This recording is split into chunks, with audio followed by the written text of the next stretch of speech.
The U.S. Air Force is using the Middle East as a testbed to explore new technologies that the service might need in a future fight against China. The service is testing how artificial intelligence could rapidly give kinetic and non-kinetic targeting options to senior leaders, Air Force's Central Commander said. The kind of battle that we're in is a battle for who can transform the fastest, who can take advantage of these new technologies more rapidly than the other, who is going to be able to change their thinking about the way of warfare in the future, faster than the adversary.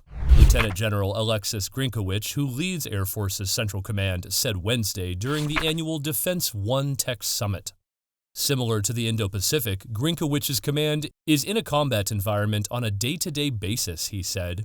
The service is treating the Middle East as a sandbox to test out different weapons that might be needed in the Pacific, he said. It's a place where we can experiment, where we can evaluate new technologies, where we can try new tactics, techniques, and procedures, and see if there is something we can learn that would be exportable to the Chinese fight at some point in the future, Grinkowicz said. To do this, AFCENT's headquarters is going through a digital transformation and cultural change so that leaders of all levels have a basic understanding of data, artificial intelligence, and machine learning, he said.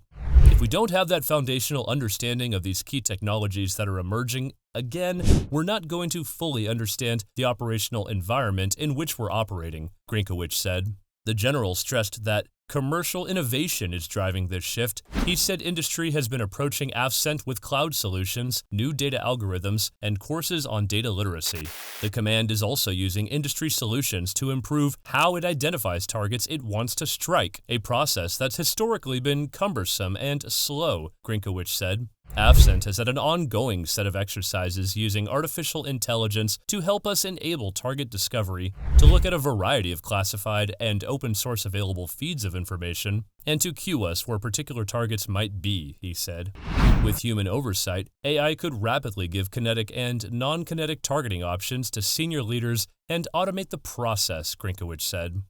The Air Force has also shamelessly copied the Navy's model for an unmanned and AI task force in the Middle East, and has created its own Task Force 99 to figure out how unmanned technologies can provide air domain awareness.